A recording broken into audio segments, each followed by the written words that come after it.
The river wore the evening like a thin, begrudging veil. In the long, bruised hush after the noise of men, iron, and falling horses, the trident ran and ran, indifferent, taking the color of the sky and the memory of the afternoon into its arms. The wet smell of churned earth clung to everything. Spear hafts lay where they had been wrenched from dying hands. A velvet ribbon, its dye now blotched with mud, clung to the buckle of a broken saddle as if withholding the final collapse by that thin grace. Crows kept a careful, respectful distance, hopping and watching with one dark eye, wary yet patient. Wind scuffed the surface of the water and rode out across a meadow whose grasses were flattened into a broad, grooved map of movement and ruin. Rhaegar Targaryen stood where the river bend made a crescent, beside the leaning trunk of a winter-struck willow, and listened. It was not silence he heard.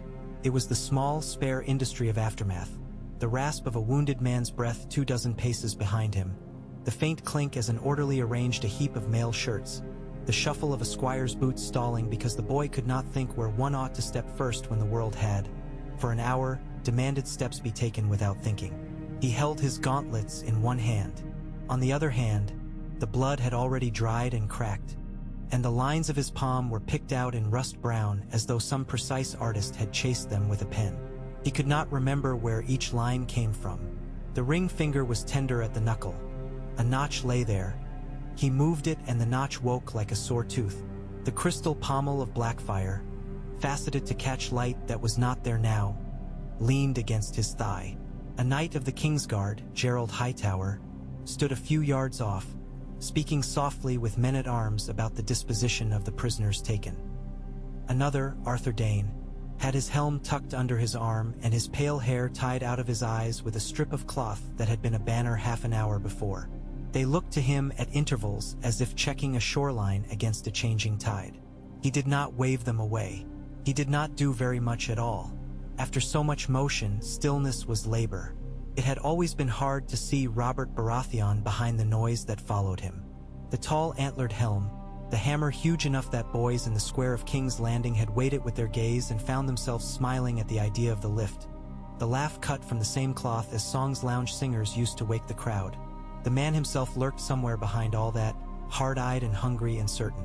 Rhaegar had glimpsed him in that last exchange not as a story's giant but as a man, mouth pulled tight, eyes wide and hot, the hammer smashing down in an arc that muttered inevitability. And in that moment all the quiet years of history, all the ledgers and the prayers and the agreements between old men under old rafters, had been gathered into the red bowl of the river and poured out again. The blow had not fallen where it intended. Rhaegar's mount, startled by an arrow that had nicked its flank a heartbeat earlier, had half-reared. Blackfire had bitten the long handle of the hammer a hand's breadth from the head. The grinding jolt had wrung his arm. Robert's foot slid in the sloppy churn. Just enough. The weight of the hammer had tugged Robert forward as he fought to recover it. Rhaegar had felt the line of the opening with his whole body, not thinking about it, not naming any of the forms a master-at-arms had once called by old names. He had felt the form as one feels the breath one must draw or the harp string when it tells the finger of its own tension, and he had brought Blackfire across not to kill but to throw. Angled, harsh, to take the hammer away and put its wielder onto one knee. They had both shouted, and the horses had screamed, and when it had ended it was not as the singers would insist such things end. Robert had been on one knee at the edge of the water, his helmet bent and gleaming like a cracked egg. The hammer had been in the river, eating a new hollow in the bank as the current worried it. Rhaegar had ridden forward, not too fast or he would have gone spilling with him, and put the point of Blackfire in the curve of the gorget and the place where a man's pulse can be felt when one touches it. "Yield," he had said, and his own voice had surprised him. It had not been a song nor a proclamation. It was the voice one uses when asking a child to set down a blade he has found in a drawer. Robert had spat, blood bright on his lips. Something complicated had moved through his face. Frustration, yes, and a rage that did not fill him up so much as run through him like fire up a vein. But under that a flash of something Rhaegar recognized and had not expected, relief. Men built their lives outward, but somewhere under all of it ran a simple hope that things would be taken from them and made easier. If only someone else would tell us where to go and when to stop. That small hope had raised its head in Robert, as if to say, now you have caught me, now you will decide, and it will no longer be mine to carry. Yield, Rhaegar had said again, and Arthur Dayne had ridden up with 2 of the white swords behind him, and the circle had closed, and men who had minutes ago shouted the stag's name now stared and breathed heavily and said nothing. In the last, Robert had nodded once only, very sharply, like a man who did not wish the movement to be seen at all. Afterward, the work of binding and tending and stacking and counting had occupied everyone who could stand. The wounded moaned in the steadied cruelty of pain. Those who had no wounds found that their hands shook when they tried to tie rope or pour water, and that made the work slower. The sun went down with reluctance, as if embarrassed to have witnessed so much. "Your Grace," Gerald Hightower said, and seemed to consider taking the word back out of the air. He did not correct himself. He had a plainer face than Arthur's, harsh lines fixed by years of standing. But tonight there was something like gentleness in it. "We will have them ready to move before dawn. The road to the city is clear. Scouts have been out." Rhaegar nodded. He looked past Hightower toward the river, which had settled back into its endurance. The water was red in patches because the light made it so, he told himself, and even as he said it his eye picked out places where the color was darker and thicker and not a trick at all. Arthur Dayne joined them, wiping at his face with a cloth that had once been white. He had killed as calmly as if he were cutting bread and had managed, as he always did, to look unruffled afterward. That had comforted Rhaegar sometimes, comforted him less now. "We must send word," Arthur said, "to the city, to Dragonstone, to the tower." At the last word, a part of Rhaegar that had been so tense as to be absent gave a small twitch. It was a purely internal movement. Nothing on his face announced it. The tower lay 2 weeks' ride south and east, and the wind in the high passes of the red mountains of Dorne smelled of rock and sunburned thyme.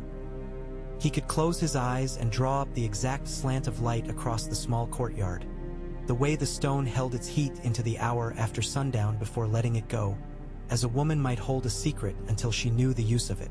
In that courtyard there was a room that caught the morning and made it gentler. In that room, a slight young woman with fierce eyes and a mouth that argued even when it agreed watched the sky with the impatience of someone measuring time with a length of ribbon around her wrist. Her hand habitually stroked the line where the ribbon met her skin. Some days it was a piece of blue cloth. Other days it was a length of white, always thin, always a reminder that time could be counted in inches, if one chose. "We will send to the city first," Rhaegar said, "then to Dragonstone, then—" He paused, and had to steady the ambitions inside him so that they would not race ahead. "Then to the tower." Arthur's look flickered once, for less time than a man takes to blink. They had quarreled only once and softly about the tower. Arthur had not raised his voice. He had only held his ground, and because Arthur did not speak easily, his refusals were heavier than other men's no's. In the end, he had obeyed Rhaegar as he always did, but he carried his obedience with its edges showing, as if to say here what I am not saying. He had asked him once in a low, tired tone, "Do you know what you do when you split the world, Prince? Do you know what you ask us to hold for you in this corner while you go attend to that one?" Rhaegar had told him that he did and that he wished he did not. A steward came with a cup and a basin and some bread. Rhaegar ate dutifully and felt the food fail to become part of him. He drank water and it felt raw going down. "Lord Robert?" someone asked behind him, and the question did that immediate thing questions do when asked near a man who must decide. It made of Rhaegar a focus for 20 pairs of eyes all at once. He did not turn. He looked at the curve of the water and kept his voice even. "Under guard. His wounds will be dressed as all wounds will be dressed. He will be taken to the city. And the others The man stumbled again over the title. They had spent too long under a king who made the word a weapon to find it easily now. "The other prisoners? We will hold them," Rhaegar said. "No one will be harmed who does not choose harm. We are done with ruin for today." That earned him a quick, uncertain relaxation in the shoulders of men accustomed to being told to do the hard thing. He felt their relief as if it were heat. The relief pushed back against another pressure rising behind his ribs. a pressure named because there is no other name for it. His father, the Mad King in the Red Keep, Ares of the long bones and the brittle eyes, Ares who had sent him out in bitter glee to win a war he had nearly made unwinnable by ordering his friends burned and kept alive the men he least trusted, Ares who laughed at night alone, Ares who would not see this army trailing east as salvation but as a threat leading into his own hall. He went to his tent as the last of the upright colors sank and the first night insects began to sing. His tent was spare in habit and rich in material. Good linen, sound poles, a carpet spread over the grass to make a temporary floor. A harp lay under a cover. He did not touch it. He unbuckled his sword and set it on the trestle table with care. When he washed his hands in the basin, he scrubbed longer than they needed. The water went pink but not very. Most of the blood was elsewhere now. A page brought a sealed packet a little after midnight. Rhaegar recognized the seal before the boy said anything. A fire dripping wax into a rose. Varys breathed in perfumed, careful rooms and sent delicate messages even when no message was needed. It was as if the act of sending them nourished him. He broke the seal and read. The letter had the courtly courtesy of a dance, the careful steps of supposed humility, the flutes playing one pattern while the drums counted another.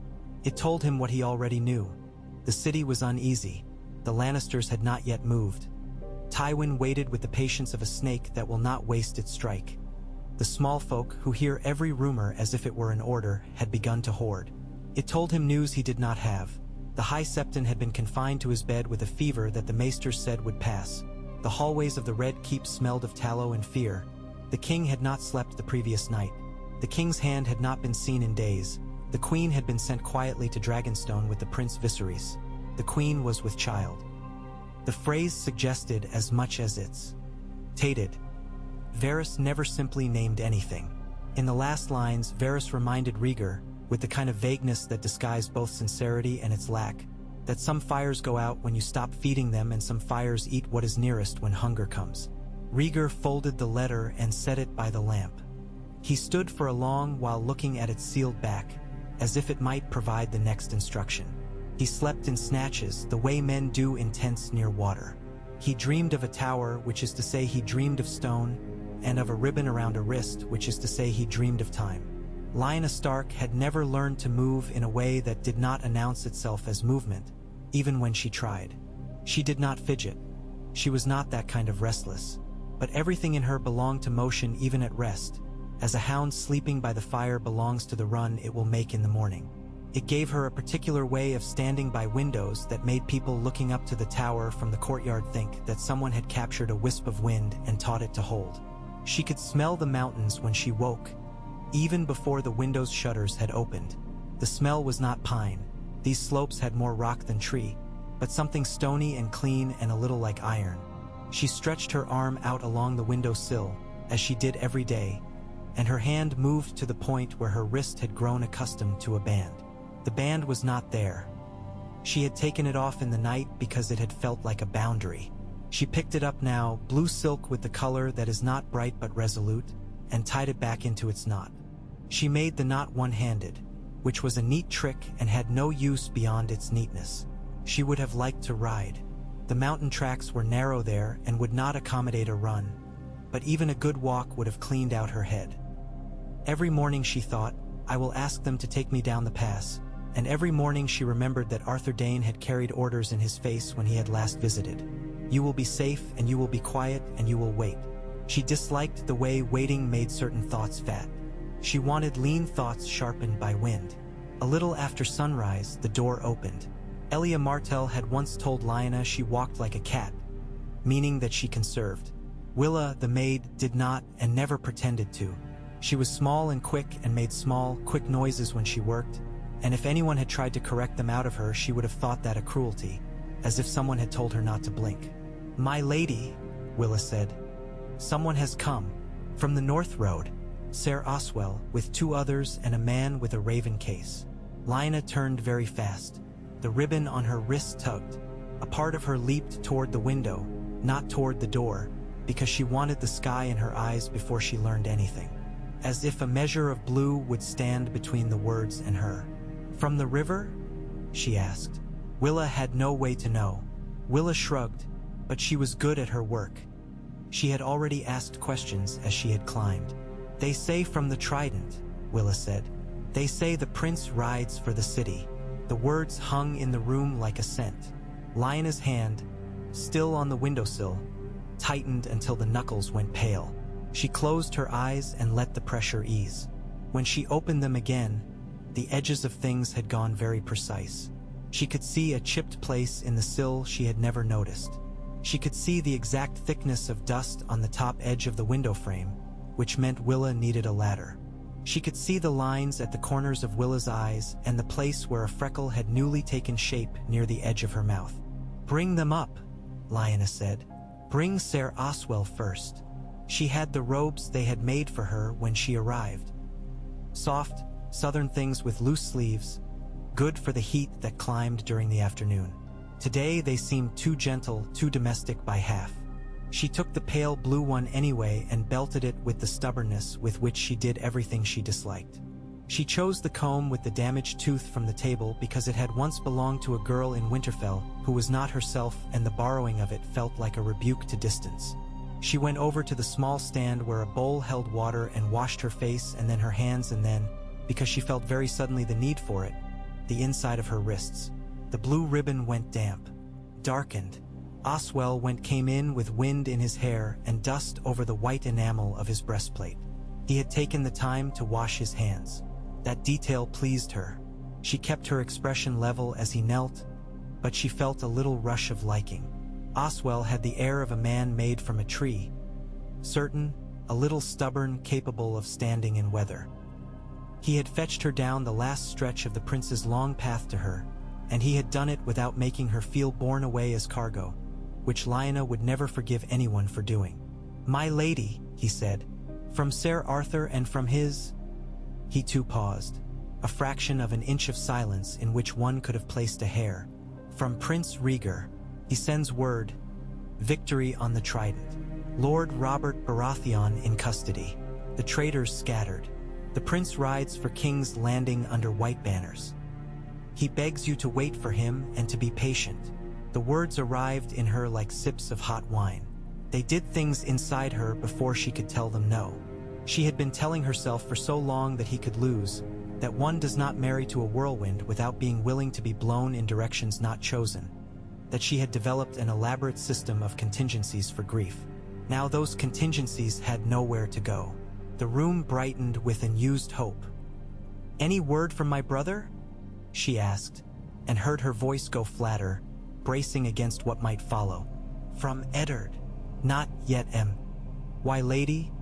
Oswell said, and the hesitation was not the clumsy kind of a man seeking to spare her feelings. It was the precise hesitation of a man who wanted to be exact. "A small force under Lord Stark's banners was seen to the west at dusk. We expect riders by tomorrow. The prince believes your brother will come to the city. To take me home," she said. She smiled without widening her mouth. "And what will the prince say to him when he tries?" Oswell was too well trained to say what he likely thought. That Rhaegar could say almost anything when he chose. Oswell settled for what he must.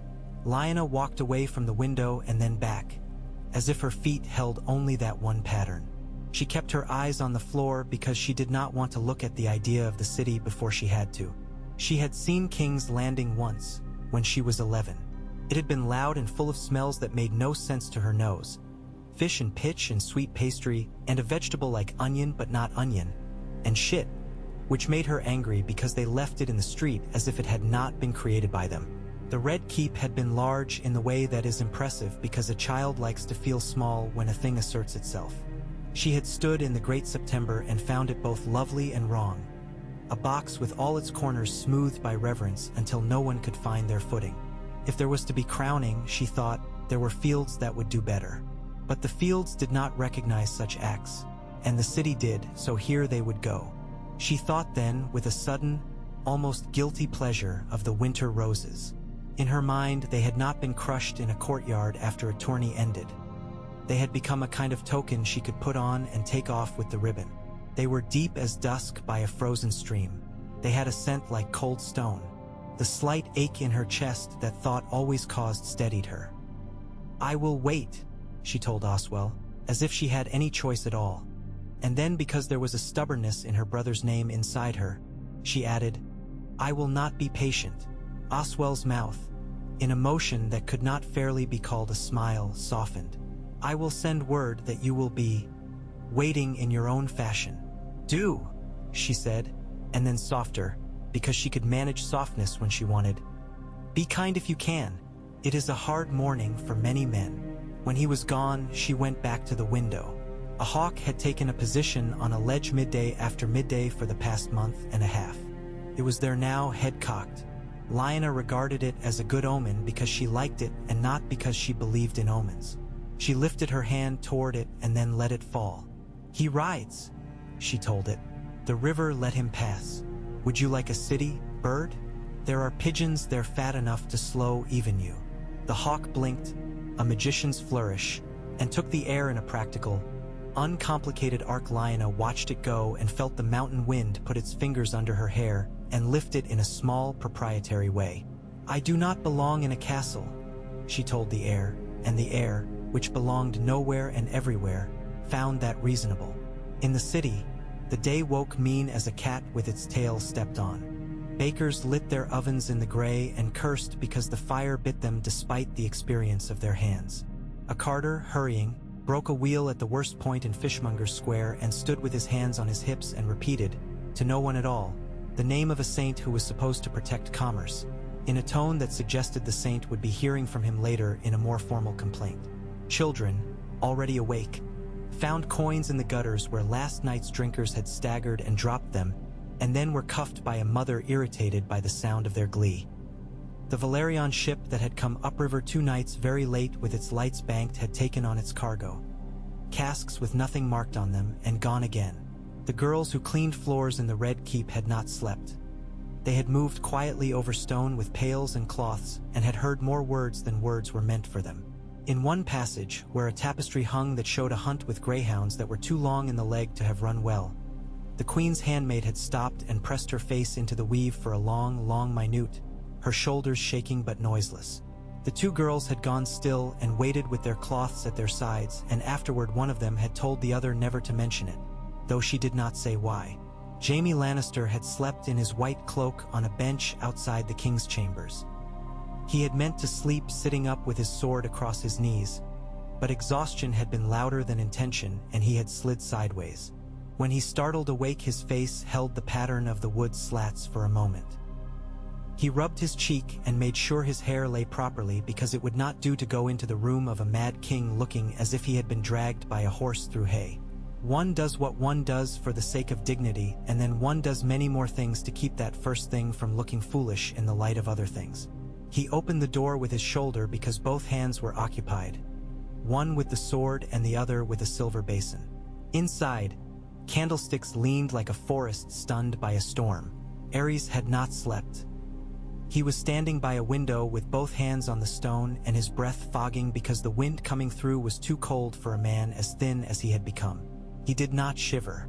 In Jaime's experience, the king did not shiver in front of other people. He saved those small survivals for himself, and seeing them or not seeing them could be the difference some days between Aerys deciding to give a thing or to break it. "Report," Aerys said without turning. The word dropped like a stone. There was a tradition of courtesy that trained men to say "Your Grace" in the small intervals of speech to oil the thing so it would move, but Aerys had scraped the habit off the whole court by making them nervous with every syllable. Jaime had found that he could preserve himself better by being plain. Riders came before dawn, from Varys, from the city gates, from the Trident. Prince Rhaegar has won. He had almost said returned, which would have presumed a future. He kept his tone neutral. Robert Baratheon is a captive. The rebel host is broken. Aerys made a sound in his throat that would have been a laugh if it had any human in it. He turned and the candle glow gathered in the hollows around his eyes and mouth and made them deeper, as if someone had scooped them out a little while he wasn't looking. "Call out the city," he said. "Call them out to see him come. Let them line the street of steel and the fish market and the steps of the great September. Let them throw flowers. Then we will close the gates when he reaches the first arch, and we will burn him at the Golden Gate, and we will watch him melt." Jaime held the basin more tightly than he needed to. "Your Grace," he said, because sometimes oil was needed. "If you burn the prince, the army he brings will burn you after. The city is not wood. Fire will carry. You will not be safe behind this stone." Aerys's mouth twitched. He came forward, a thin man in a robe too fine for him, like a boy wearing his father's cloak. Jaime had never been able to reconcile the chapped, veined hand Aerys offered to be kissed with the hand that signed orders. He knelt anyway. "Have I asked for your counsel, Kingslayer?" The title had begun as a joke in a mouth sly enough to make it sound like praise. It had become a small lash. Jaime kept his face blank and stood. "No, Your Grace. Forgive me. We will have the wildfire moved," Aerys said, as if Jaime had not spoken. The soft, rapturous tone that came into his voice when he spoke of fire had the same effect on Jaime as the way children play with a toy too near a precipice has on their nurses. An odd, bloated attention that tries to be calm and cannot. From the cellars to the curtain, under the Dragon Gate, under the September, under the keep itself. "Your Grace," Jaime said, because surely there was a way to pour oil on this as well, though he feared the only oil that would answer here was the sort one lights. "The alchemists will. The alchemists will do what they are told," Aerys said sweetly. "They always have. All men do what they are told. My son will do what he is told. My wife did not. You notice, Kingslayer, that she is not here." As if conjured by the name, Varys slipped in, unsummoned and impossible to keep out. He moved like steam. "Your Grace, there are preparations. The prince rides under white, as is proper when coming into the city to give counsel. He comes not to assault but to present his victory to the people. The small folk will expect to cheer, and riots will expect to riot." Pycelle's voice quavered at the door. He had a talent for appearing to have moved quickly when he had not. He wheezed, settled the folds of his gown around his belly like an old cat pushing bedding into shape, and shook his head. "The city is tense, Your Grace, tight as an unbent bough." "Then we will break it," Aerys said, with the impatience of a man choosing a dish from a tray. "We will break it like a bad twig. See to the wildfire." Varys's face had the mild, round helplessness of a man confronted with a request for the weather to be different. "Of course, Your Grace. The alchemists will be delighted. They live to be moved, to mix, to put one thing with another. It is their genius." Jaime's stomach made a small angry fold, as if he had eaten something bitter. He looked past the king toward the window. The light outside was higher now and less gray. The city would be waking fully. The fish would be out, the bread would be out, the voices would be out. If one looked hard enough, one could see the lines of them forming like the lines a sower makes when he walks a field with seed. He tightened his jaw and told himself that the work of a Kingsguard was to stand in a room where cruelties were decided and refuse to let his face admit any part in them. Rhaegar's army reached the city on the second day. The banners came first, slipping over the rises like the first pieces of a puzzle one knows well. The crowned dragon on red, the white of the Kingsguard with their own tiny, fierce dragons stitched in silk. Behind them, more and more had been made plain in the fields. Not an enemy host but its wreckage, sullen and subdued in small knots. Some of them carried their banners upside down. Some had made of their banners blankets for their wounded. A boy watched them pass, his mouth ajar, and wondered at the way men arranged their raggedness into symbols at every chance. Later, when he was grown, he would recall that morning as the day he learned what flags are for, to give a shape to a sound so a man can sing it. Rhaegar rode not at the very front but near it. He had decided without speaking it that he would not be the first thing the city saw. Let the army arrive. Let the white cloaks unfurl. Let the people look and look again.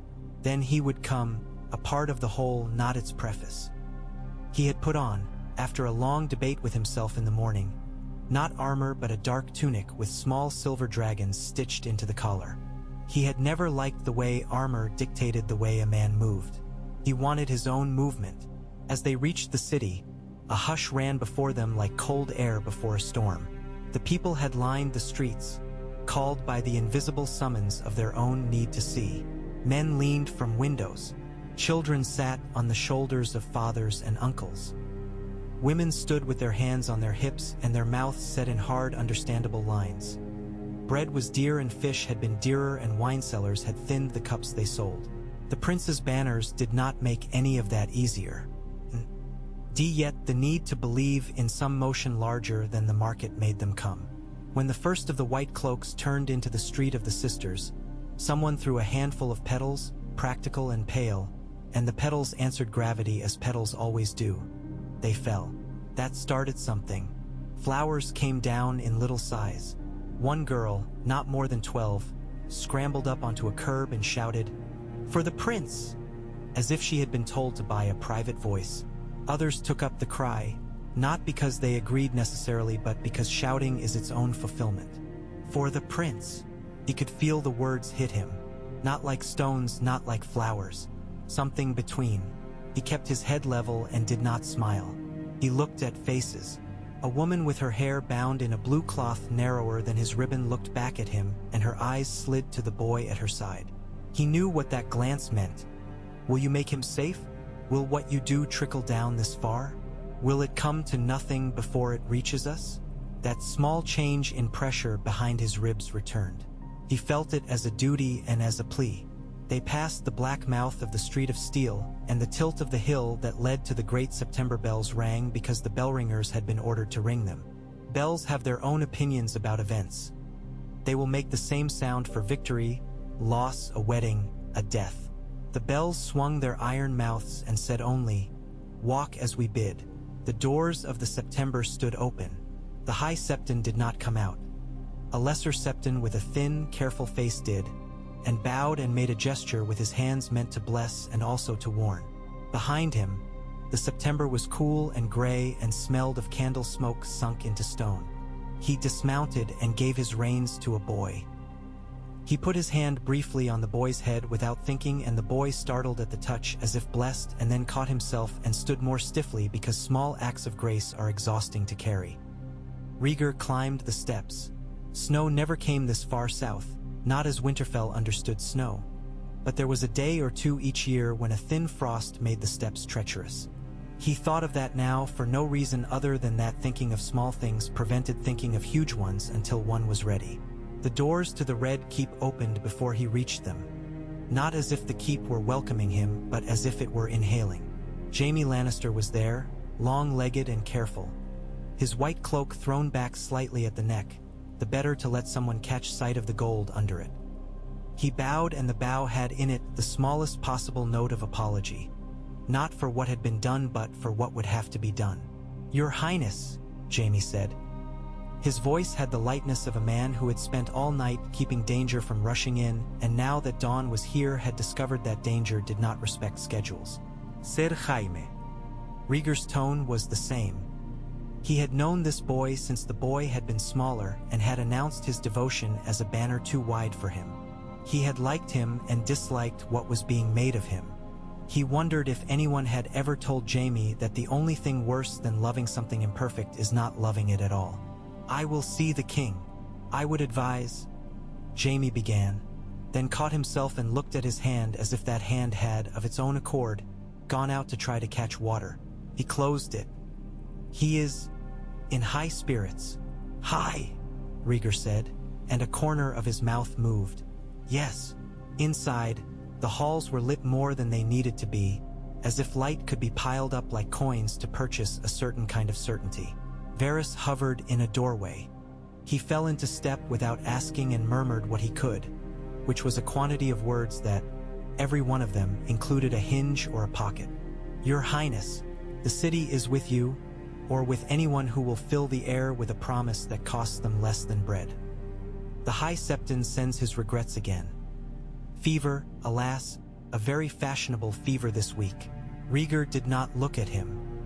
He recognized a useful thing when it trailed after him, and he was not offended by its way of being useful.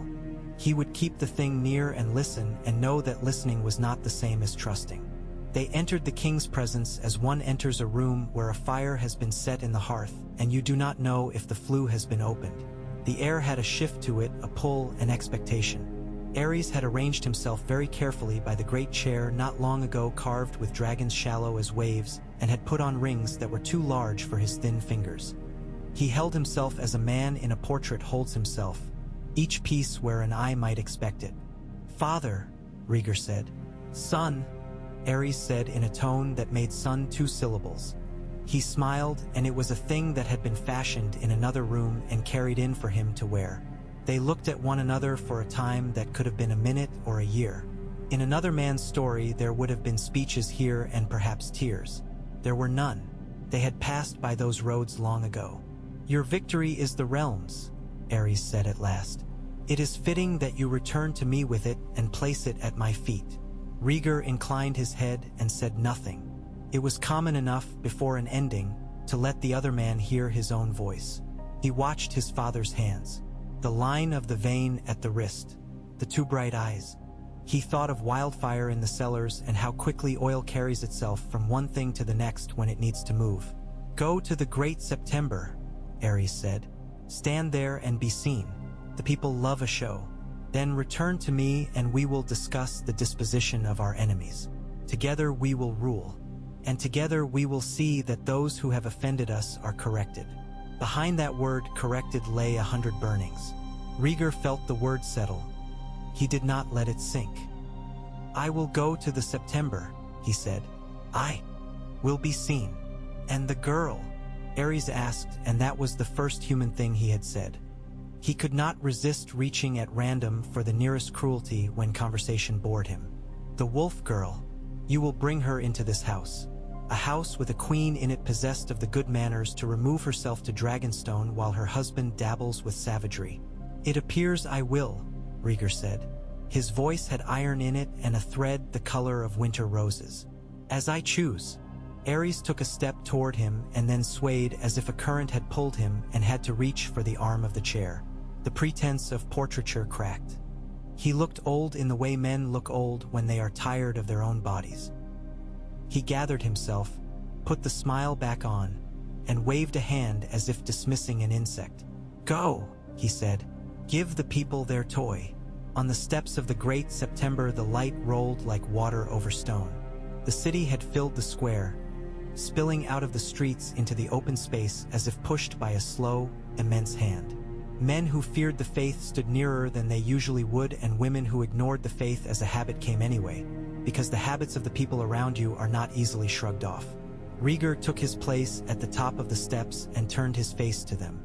He thought he saw, in the 3rd row of the left side, a butcher who had once let him take his boy's arm and twist it to show him a proper hold for a staff. The boy had cried. The butcher had not apologized. He had thanked him. He wondered what the boy had learned from that. The murmuring rustled itself into a pattern. A shout rose, then another. "Rhaegar!" the crowd practiced, finding how his name felt rolled in their throats. He did not lift his arm. He did not call for quiet.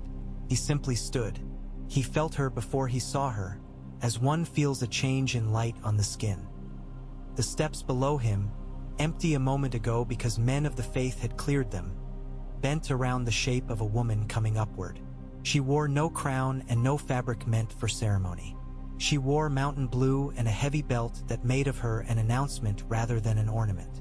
Her hair had been braided back and then braided again, and the braids were tied with strips of cloth so that they had the straightforwardness of a rope. She carried nothing in her hands. If there had been a script, a priest, a crown mad with a jeweler's work, a speech, the city could have found its way more easily. It is hard for a human creature to accept an alteration in the story without a proper object to hold. Lyanna Stark supplied her own object. As she reached the top of the steps and stood at his side, she took from her belt a circle of woven stems bound with a band of blue silk. Rhaegar understood in a moment that she had braided the stems herself and wrapped them in the way one wraps a wound. It was not a crown, and it was a crown. It was winter roses in symbol made from whatever the mountains had allowed her to gather this morning. The small leaves were fragrant in a way that did not announce itself until one had to lean closer to smell. She lifted it with both hands, turned to him, and in a motion without either hesitation or show, set it on his brow. pinched a little where the silk pulled. He felt the press as one would feel a finger on the tongue, a telling and instruction. She did not step back immediately. She placed her palm against his cheek with an intimacy that was public and calm. Her eyes were not imploring or challenging, which would have been easier for the onlookers to parse. They were clear and full of a kind of decent certainty. Here, I have done this. What you are is what you choose now. The noise did not burst. It built. In the seventh row, men looked around to see what others did and then, seeing, decided how to do it themselves. The city had both recognized and not recognized what had happened. The priest with the thin face made an involuntary shape with his hands, as if he could gather the event up and smooth its corners. Could not be gathered. Took its shape in air. Someone shouted, "King!" because there is always a boy in every crowd who loves a line. Others answered as the sound pushed at them. "King!" The word climbed the steps and reached the place where Rhaegar stood, and from there it did the thing words do when placed in the mouth of a man who has been told since childhood that words and his mouth are instruments. It gathered itself and became real. He turned his head slightly toward Lyanna without letting his gaze leave the square. The crown she had given him sat lightly, reminding him of itself in a way that steadied his jaw. He heard, impossibly, the river. He smelled, impossibly, stone warmed by a thin southern sun. He lifted his arm then, not with the manic enthusiasm of a triumphant boy, but with the simple level movement of a man who believes in hands as tools. The city saw the hand and the crown and the woman and found in the picture something that they could take away and talk about in houses where there were too many people and not enough beds. The wolf girl, the prince, the silk, the whisper of leaves. When he spoke, he did not call himself king. He did not ask for fealty. The hall and the September and the keep and the men who guard them would require other words later and other objects. He said only, "We will have bread enough." The square heaved, not with joy, not even with belief, with relief at a sentence that understood what it means to be a human body in a city. It was not a promise he could keep. No man can summon bread out of thin air, but it was the right beginning for the story these mouths needed to tell themselves now. Later, in the cool between the walls when the sun has slid and the day gives up, he walked with Lyanna in the narrow path behind the September where plants that seldom see direct light go about their dark green work. They kept their hands at their sides because the city watched even Stan's. But at one point a child peered around a pillar and Lyanna put a finger to her lips and the child nodded and withdrew and Rhaegar found himself wanting to laugh with the seriousness of the exchange. "You have caused a storm," he said.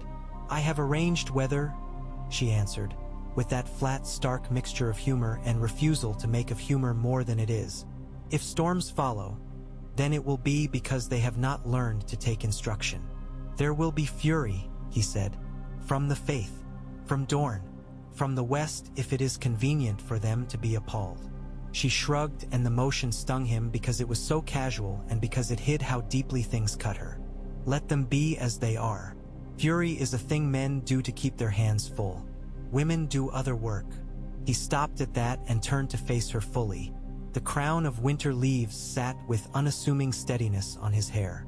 He had refused to take it off even when Varys had suggested a heavier, safer object. "I will not set aside Elia," he said. It was not beginning so much as meeting a conversation that had been walking near them for months like a dog that refuses to come heel. "She is the queen. She is the mother of my children. She has deserved better than what I gave her." Lyanna's face did not move. The slight softening at the corners of her mouth could have been anything. "I did not ask you to set her aside," she said.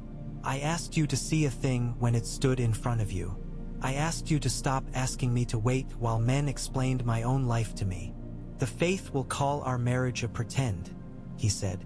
"They will say it was not sanctified. They will say I have dishonored vows taken in light before those candles. The faith would call snow rain if it fell in their bowls," Lyanna said. "I will not be measured by candles." He thought then, as he had in the tent by the river, how very tired he was. He did not want to pull the whole world into another shape. He wanted to be allowed to put his hand forward and have the thing he loved place her hand in it and then stand. But he had learned too much music to lie to himself about rhythm. "Then I will do work," he said. I will call lords to counsel. I will ask the faith to listen before they speak. I will ask Dorne for patience and give them the honor they are due. I will make of the world a place where you may stand beside me and not be made smaller for doing so.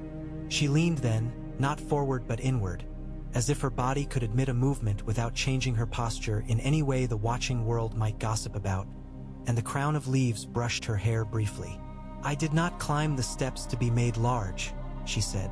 I climbed the steps because there were steps. He laughed, and not as a prince but as a man who had been told something true in a new way. At Dragonstone, the sea held itself up to the rocks with a patience it did not need. Rhaegar Targaryen sat with her hands folded over a book she was not reading. Viserys had been put to his lessons in a room 2 corridors over, and his complaints rose and descended like gulls. The child in her, who would not be named until she could put her hand around someone's finger and squeeze, had been relatively quiet that morning and then had tumbled once, a long, slow roll that had made Rhaegar close her eyes and lay her head back against the chair. She remembered the day the nurse had said to her with a frankness that had shocked her and comforted her. He has made of you a house for a child. Live in it. Do not worry about the tapestries in the other house he lives in. When the raven came, she was not startled. The boy who carried it was. Her calmness disordered him. She broke the seal and read and closed her eyes. The air in the room seemed to alter and then restore itself. The letter was from Varys. It contained too many polite references and too few facts. She read it again for what lay generative between the words. She saw Rhaegar in the square, Rhaegar on the steps, Rhaegar looking not at her but at another face. He was always looking at another face now, even when he faced his own. Your Grace? The boy asked, because boys are taught to ask questions when they do not know what else to do. Tell them to keep the ship ready, she said. And tell them I will see the maester in an hour. And tell your mother, she added impulsively because she had seen the girl who had birthed this boy, a thin woman whose hands were always red from hot water, that I thank her for the pears. The boy went, relieved to be sent on errands that could be completed. She set the letter down and put her hand over it. She had never truly loved Aerys. Love had not been asked of her. She had done duty in a house where swords were hung on the walls to remind all that oaths were made largely to be held in the mind of the man who spoke them. She loved her son. She did not love what he chose. She disliked only that she had been born into a line in which choosing was always a public gesture, never a private hand-to-hand. Little one, she told the child who would later be named to the undoing and making of many, you will be born into a room with too much said in it. Learn to listen to what is not said. In the Red Keep, Elia Martell sat with a small one in her lap and another at her skirts. Rhaenys worked the braid out of a doll's hair with patient fingers. Aegon slept with his mouth open and the fringe of lashes dark on the soft half-moons of his cheek. Elia had a headache that had been with her since dawn and had sent for something for it and then had sent the something away because it had tasted like boiled bark, and there are miseries one chooses and miseries that are chosen for one, and she preferred the latter be fewer when she could manage it. When the door opened without knocking, she did not start. Oberyn moved like a courtier when he wished to be heard and like a knife when he did not. He came now in the first manner, which meant he wished to show her respect. He went to one knee where her hand could find his hair and then sat like a brother near her feet. They did not look at one another immediately, because such looking is a luxury reserved for other kinds of families. So, he said after a moment, in the practiced voice one uses when one wishes to wedge humor into a room where it must go carefully. He has won. He will wear something on his head that is not simple. The city will convince itself that this makes bread cheaper. Elia's mouth moved as if to smile and then did not. He will have us presented beside him like the rest of the ornaments in the hall, and then the rumors will begin their work. We will be accused of having too much pride, or too little pride, or too much dignity, which is a kind of pride, or too much obedience, which is a kind of cowardice. He will not set you aside, Oberyn said. He is too dutiful for that, and what is better, he is too superstitious about the power of vows spoken under stone to break them. He will attempt to balance on a blade's edge and then express surprise when he is cut. Elia looked down at Aegon's mouth. I am tired of other people's surprise, she said. We all are, Oberyn said. And yet the world is surprised every hour. It is a way of making ourselves feel brand new. A fresh horror. How exciting. A fresh joy. How exciting. Your child will be taught to say their father is king, Elia said. She did not emphasize there. Her tongue did it for her. His child, Oberyn said with avuncular carelessness, will be taught to survive in rooms where there are knives in the bread and poison in the wine and words in the air that cut deeper than both. We will not worry yet about who else will be called father. That worry will be waiting whenever you wish to pick it back up. Worries are like decent shoes. They will be where you left them, and they will carry you farther than you wanted to go. For now, we will bargain. We will be clever. We will make use. We will forgive in public and remember in private. You speak as if remembering is a lady's needlework, Elia said. She found she could smile at that. But it is, isn't it? The keeping of pieces. Oberyn leaned back on his hands and looked at the ceiling, which had been painted the color of a jewel because someone had once wished to feel rich while looking up.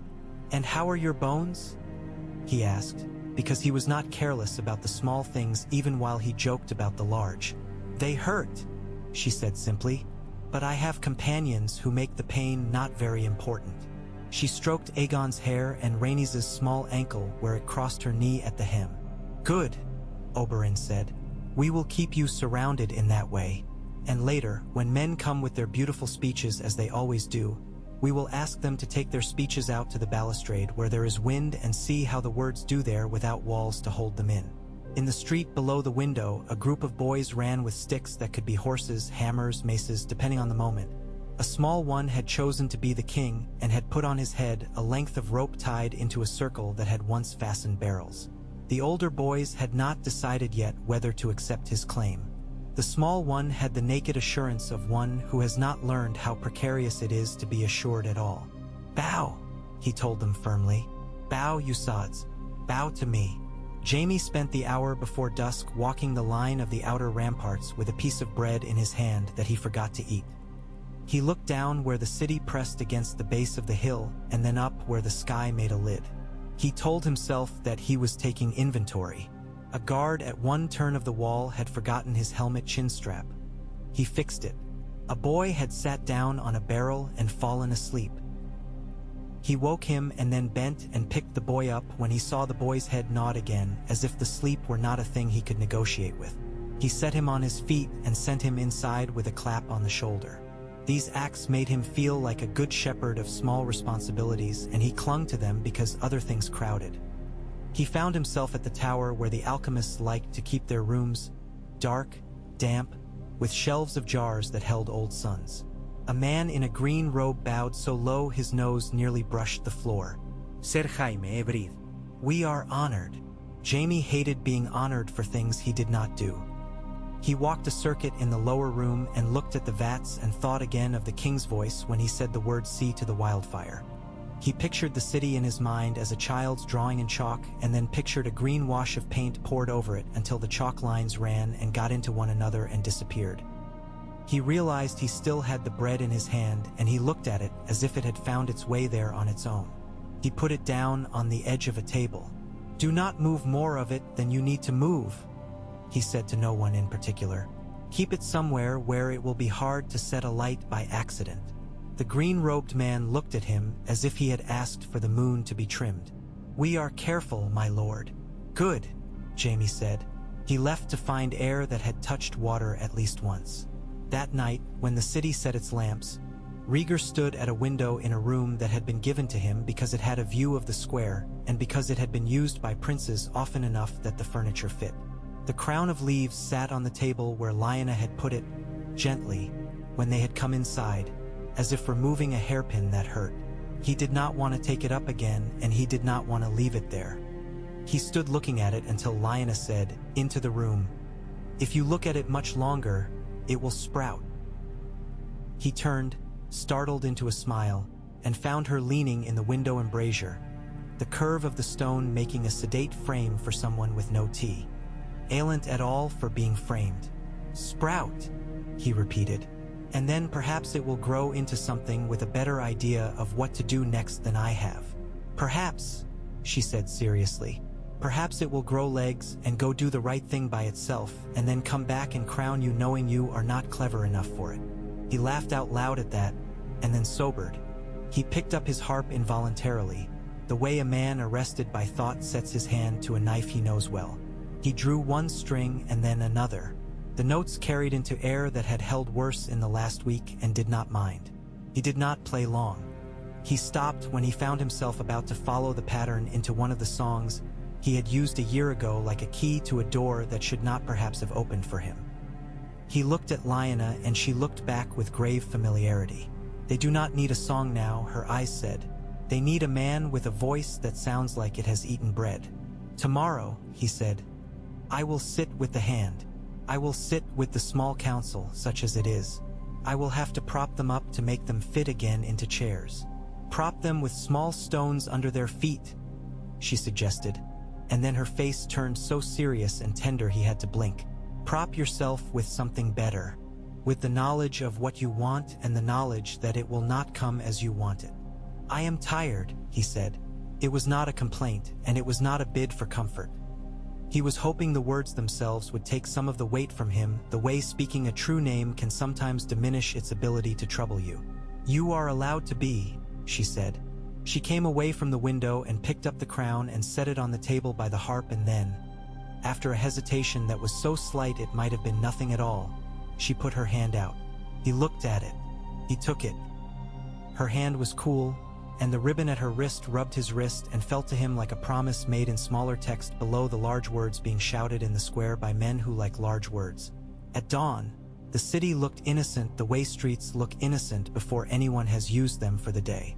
The steps of the great September were scrubbed, small arcs where someone had knelt and worked. A dog took it upon himself to inspect the sweep of the street of flour and found nothing, so he lay down and yawned. A baker shouted at a man to keep his hand out of the buns until they had cooled.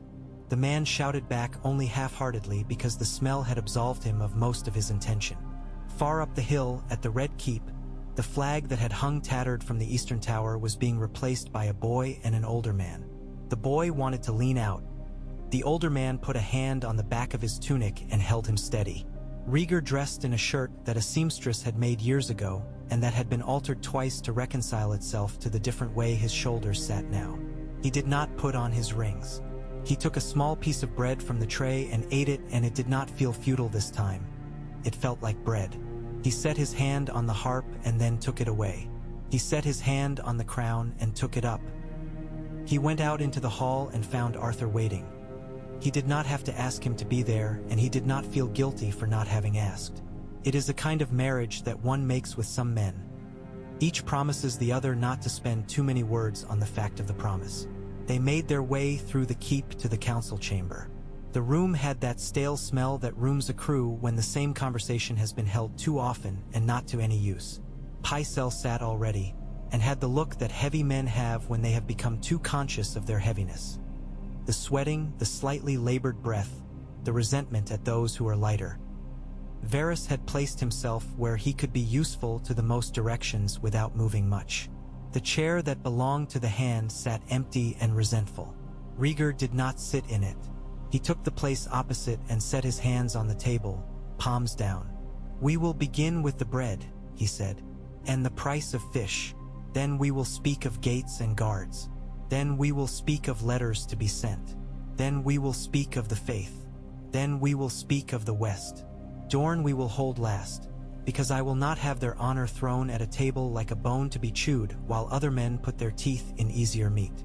Pycelle had the look of a man to whom a schedule is an affront because it indicates intention.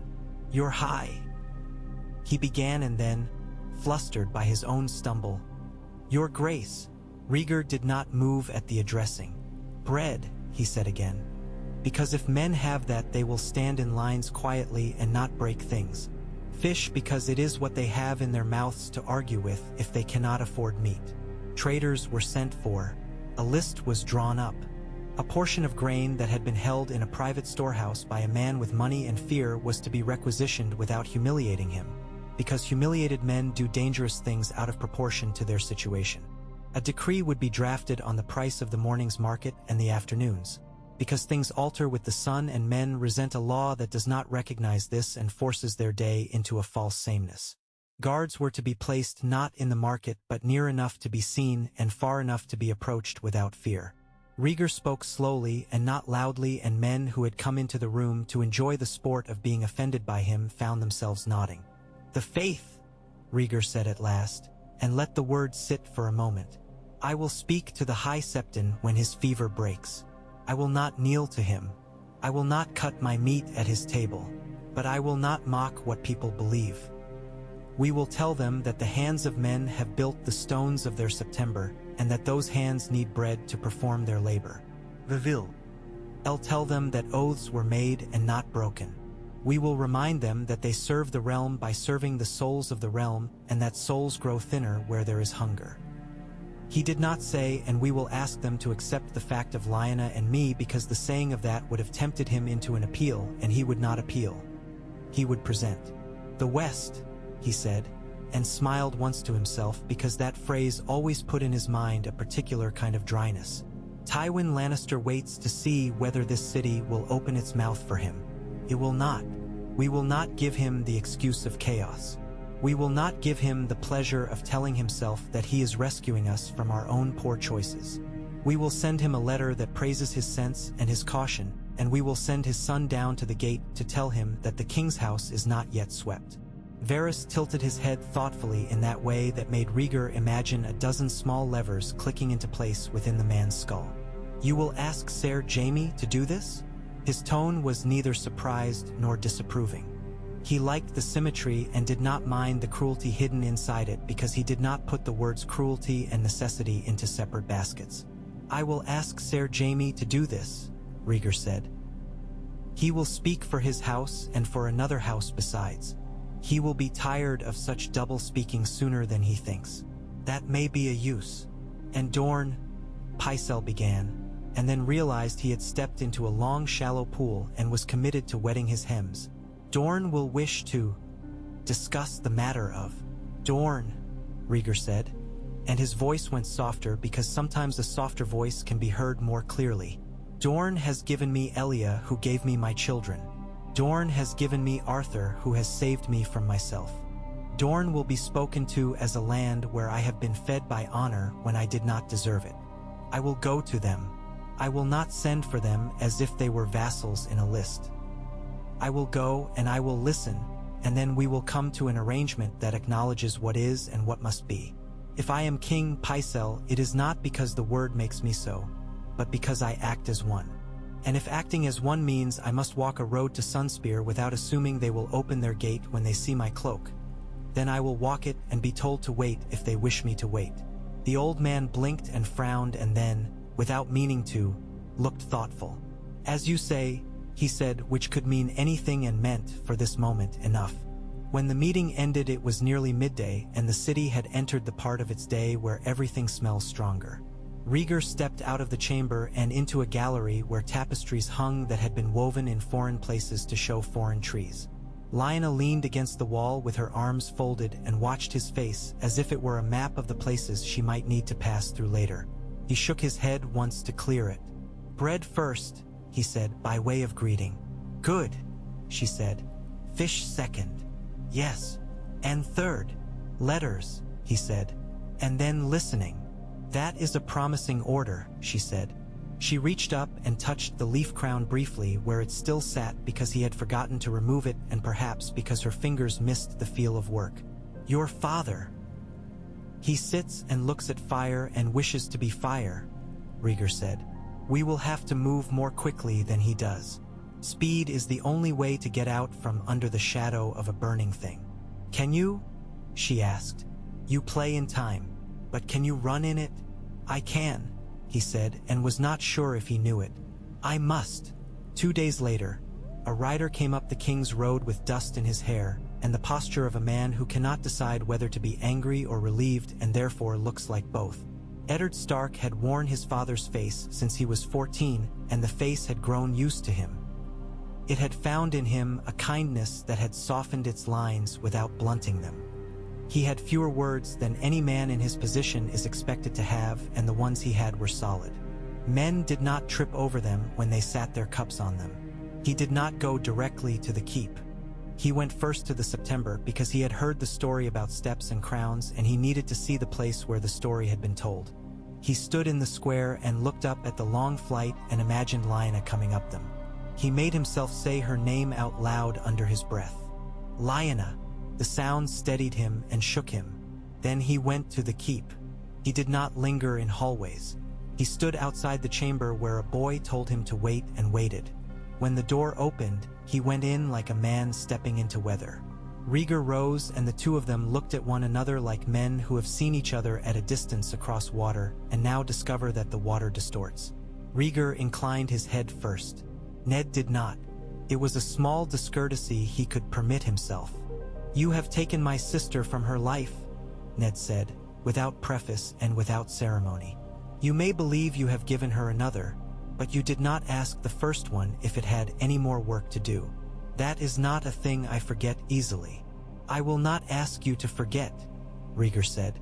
"I will ask you to look at her and see whether she is dead or whether she stands." Ned's mouth moved once. "She stands," he said finally, grieved and grudging. "She was always standing. It is what she does when wiser folk would have sat down." "Then there is our beginning," Rhaegar said. "If we are to fight, let it be over how to make a place for her to stand that does not require her to be bruised by every elbow in the hall." "I do not trust halls," Ned said, "nor their elbows." They spoke then not of feelings but of content, because men like them often do that to spare themselves. They spoke of bread and of swords and of men who would come with letters hidden in their O's. Ned listened with his head tilted slightly, a habit Lyanna had mocked and loved. He disagreed where he could be useful in disagreeing. At the end of the conversation, he did a surprising thing.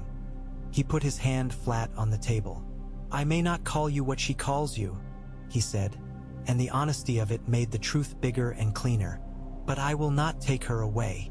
She is not bred to be dragged back to the house when it has been bought out of turn." "Thank you," Rhaegar said, and felt the words click into place. Another piece of something assembled with more patience than art. "There is one more thing." Nedweighted, Joset. "Robert," Rhaegar said. The name lay on the table like a knife. Ned looked at it without blinking. "He is my friend," he said, "whatever else he is." "He is in the Tower of the Hand," Rhaegar said. "He will be tried or he will be pardoned. Either will offend half the men in the realm and satisfy the other half only until they find a new thing to be offended by. I want to send him home, not to a hall with banners at the door, to his bench in his solar, to a view over the sea where no men wait for his voice. If he stays away from court, he is not dangerous. If he comes back with his hammer and his laugh to make half the hall certain they are brave again, I will have to break him in a way I do not wish to." Ned lowered his gaze, just once, to the wood of the table, which had been marked by the idle knives of other men thinking in other times. "You ask me to carry him away? I ask you to tell him that if he will go, he will live, and that if he will stay, I will not be patient a second time." Ned's hand lifted and his fingers kneaded the bridge of his nose, as if they could make sense enter through that gate. "He will be angry. Let him be angry," Rhaegar said. "I am angry. Lyanna is angry. The city is angry. We have established that anger is not in short supply." "That is not my worry," Ned said finally. "My worry is whether he will be angry at me. I can absorb that." He looked up. "I will speak with him." He did. He went to the Tower of the Hand where Robert sat with his knees spread and his hands hanging heavy between them. The room smelled of oil and sweat and the kind of misery that left no trace because men pretend it has no smell. For a long minute they did not speak, and that long minute contained everything they needed to know about hollows left by old laughter. "They put you in a pretty room," Ned said, because if he did not say something he would say nothing and the nothing would be worse. "They put me in a room," Robert said. His voice was so hoarse it sounded as if he had argued with it all day and it had given up. He looked at Ned through his brow, that old bull's assessment, as if he might lower his head and run. You bent your knee to him yet? I bent nothing, Ned said. He does not ask. Not of me. Not in that way. He asks other things which may turn out to be worse, as quiet men often do. Robert laughed once and then stopped himself as if laughter pained something inside him worse than the bruises did. Your sister, he said, which was not a question and not an accusation. It was a fact that had to be named before the next breath could be taken. She stands, Ned said. Call her what you will. She stands. She's a fool then, Robert said. Or I'm the fool. Which makes more sense to you, Ned? You can both be fools, Ned said with the calm, heartless practicality that long friendship gives a man permission for. And you can both be more than that besides. Sit down with me and be a little quiet. There is a road we could take here that does not end with your head on a spike. It will not taste good to you.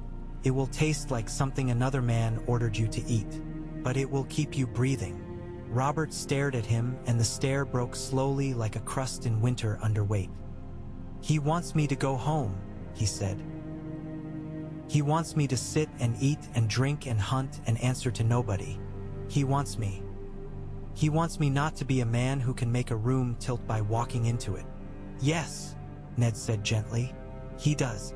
He does not want rooms to tilt anymore. Neither do I. Rooms are where children sleep and where women scrub and where bread is broken. Tilt them too often and all the things we say we love run out the door and we never see them again. Or they come back and we do not recognize them. Robert put his hand to his mouth and bit at a knuckle. He had done that when they were boys after a fall. The same small, absorbed brutality. And Lyanna? He asked, thick and low. What does she want? To walk without being told where the next stone is, Ned said. To be given that much dignity, at least. You can give her that, Rob. You can give her easily what you cannot give any other way in the world. Robert's hand fell. He looked very big and very young. The eyes had not changed. The mouth had. He put his forearms on his thighs and leaned until his head hung down, and then he sighed and nodded the nod of a man who has discovered that he can do a thing he hates and survive it. Tell him to send me, he said. Tell him I'll go. Tell him to stay the fuck away from me or I will build a wall out of his dead. But tell him I'll go. Ned closed his own eyes just long enough for his lids to capture one brief image and hold it so he would not have to see it again later. A boy with an antlered helm he could barely lift, laughing. He opened them. Good, he said. Good. The morning Robert left, the air over the city felt like a sheet shaken and then gently settled. He kept his head down and his mouth shut, which for him was a greater show of resolve than a speech. Men stood aside for him not because they had been told to but because there are times when even an enemy understands that spectacle would ask too much of a man. Ned rode with him to the gate and then turned back. He watched the figure on the horse diminish and did not let himself look away. He stood until the figure was gone and then stood longer as if the notice given to the vanished could be a kind of penance. On the ramparts, Jaime watched the rider go and felt in himself a small shift he did not know what to do with. He did not call it envy. He did not call it pity. He watched and then turned and found Rhaegar standing at the far angle of the wall. They looked at each other across the stretch of stone that had held too many conversations in the last month. You will go out to your father, Rhaegar said. You will ask him not to come in. I will ask him to bide, Jaime said. He lifted his chin a little to feel how such a claim might fit. He will not be pleased. Your father has many pleasures that do not rely on being pleased, Rhaegar said. Jaime smiled despite himself. True enough. Tell him, Rhaegar said then, and his tone altered in a way that startled both of them. Tell him that if he brings his men to these gates now, I will fight him. Tell him that if he waits and lets me move the pieces into place that will keep this city from burning, I will give him what he wants later in the way that men like your father prefer to receive their gifts, as if they have taken them. Jaime felt a laugh push at his sternum and kept it where it was. And what does he want? To be right, Rhaegar said. To be proven right without having to say, I told you so. To look at me across a table in a month and say with his eyes, you see, and to have me answer with mine, I see. That trade will give him years of satisfaction. He will not set his house on fire if he can have that instead. Jaime looked at him for a long moment. You understand my father. I understand men, Rhaegar said, with no arrogance and no humility. It is a skill one practices like music. Some prefer a certain key. Some can only hear their own melody. Your father plays well in unison with himself. He will harmonize with others when it suits him to make the piece richer for his own part. Very well, Jaime said. I will carry your music to him. Carry mine, Rhaegar said. Not his, not the king's. Mine. I aim to play in this key for a while. He did. He played the policy of bread first and the policy of listening next. He played the policy of patience in letters and firmness in hallways. He walked with Lyanna through rooms where a woman like her had never been allowed to walk without being turned into something else's symbol, and he used his shoulders and his mouth and his ringless fingers to soak up as much of the glance and the glare as he could so that she could be herself inside the heat of it. He sent to Dorne and then, not having from Dorne what he needed, he prepared to go to Dorne himself. He kept his father in his chambers and out of rooms where there were lamps and oil. He moved wildfire back into its holes and piled stone above it and said to the alchemists, I appreciate your genius, and to Arthur, if they reach for a torch, take their torch. If they reach for a flint, take their flint. If they reach for a word, tell me the word and I will say it for them and give it back to them made safe. At night he set the crown on the table and touched his harp with 2 fingers and sometimes played with his eyes closed, not for anyone and not for himself, but because sound is a map of the place one stands in, and he needed to know where he was. Lyanna learned the city with the veracity of a woman who had been told all her life that this was not her work.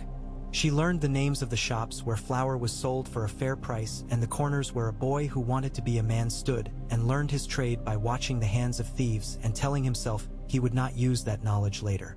She learned the way the wind moved up the hill at dusk and how one could tell whether a fight had begun in Flea Bottom by the smell of the air.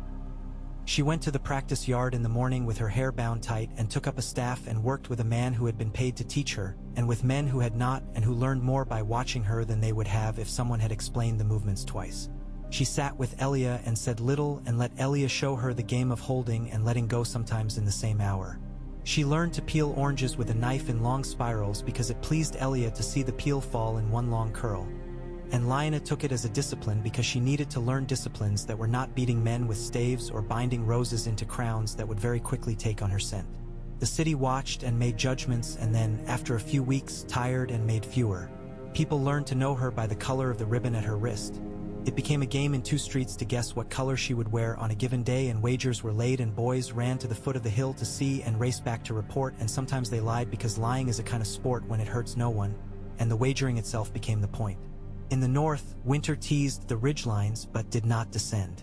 In Old Town, the maesters wrote papers about the politics of polygamy, and men who needed a truth they could measure used those papers to strike one another with rolled-up arguments.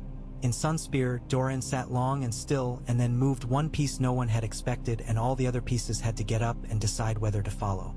On the wall, men whose names the South did not know watched the trees and told one another stories by the fire they would never repeat to their sons because they were not likely to have them. Far to the east, a girl took her first long breath under a sound like rain after a drought, and someone put a name in her mouth. Names are useful for summoning and for letting go. One evening, when the light had gone the color of horn and made the city below look as if it were carved, Rhaegar came into the room and found Lyanna asleep on the bench with her Endia's palm up on her thighs as if she had been about to catch something. He sat down opposite her and did not wake her. He watched the way sleep altered her fierce face. He thought, with a grief that was not directed anywhere, of the boy who could have been born in shadow and stone, and how, by not being born there, he had been given both more and less.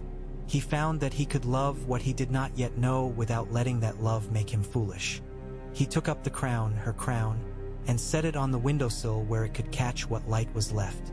It looked, in that position, as if it had grown there, as if a city could sprout winter leaves if someone asked it to and meant the asking. He leaned back and let the shape of the window fit his shoulders.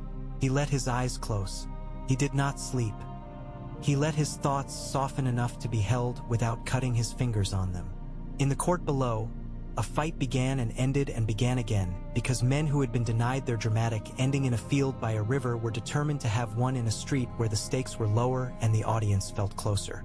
A guardsman leaned on his spear and watched, and then broke them up with a calm that impressed the boys he sent away, who would later come back to that moment when they had decided not to throw the last punch because a man with a spear had asked them politely not to and find in it a kind of pride. Arthur Dane came in without knocking. He did not have to. He nodded at Lyanna sleeping and stood near the window because he liked stone that had been warmed and then filmed over with night air. "Dorne writes," he said, "they will receive you, but they wish it to be understood that receiving is not accepting." "I would not wish them to accept before they have heard," Rhaegar said. He glanced at Lyanna, who had not moved, and lowered his voice. "I will go within the week. I will go with a small company. I will leave Jaime to go to his father. I will leave Ned to speak in halls where my words would be measured and found wanting simply because they are mine." "And the king?" Arthur asked, so soft the word was barely there. It was a question he had asked in different shapes again and again. "The king will be kept," Rhaegar said. He did not need to say more. Arthur knew what that meant. He did not like it and he did not dislike it. He accepted the weather as it came. He made of his body a way to stand in it. "In the morning," Arthur said, "I will ride to the tower. There is a thing I wish to see with my own eyes before we set out. Tell her." Rhaegar began and then stopped and smiled at himself because he had nearly made a request any boy would make of a friend. "Tell her that I think of her. Tell her that I breathe in her particular air at all hours. Tell her that when I lift my hand the ribbon on her wrist seems to bind it." He shook his head. "Tell her nothing. She knows the things I would ask you to tell her." Arthur inclined his head a fraction of a degree. "She does," he said. He left. Rhaegar stood and moved the crown back from the sill to the table because he had no wish to send a message to the city by accident. It read even what was not written. He sat and took up his harp and set his fingers on the strings. He did not play. He watched the sleeping woman breathe. He measured time with her chest. He thought of the road to Sunspear and of Oberyn's quick mouth and Doran's slow hands. He thought of a boy in the west watching his grandfather sharpen a knife and of a girl in the east script written by a fate that had been dented so often it had found a new shape. He thought of the river and of the way it had looked when the blood ran into it, and of how the river had made itself ordinary again. He thought of bread and of how the taste of it had changed for the city in the last week. He thought of the word king as a tool, not a crown, and of the way his hands were made for tools. He lowered his head and played one note. Then he played 3 more. There is a scale that, when addressed to properly, opens like a door onto a hallway where there are others waiting to be tried. He moved his hands and found that the song he made did not belong to any of the old ones. It belonged to a man who had been crowned by a woman who preferred ribbon to gold, and to a city that had decided, at least for now, that bread would keep them more surely than speeches. He filled the room with it very carefully, like water poured from a height into a bowl so it does not splash, and then he let it go. The last note hung and then dissolved. Lyanna stirred and opened her eyes and smiled, and the smile was part pride, part complicity, part hunger for what would be done next. He set the harp aside. He put his hand on the table between them and did not ask for hers. She put hers there anyway. The crown sat beside them, leaves catching the last of the horn light, making in the corner of the room a small, unassuming promise.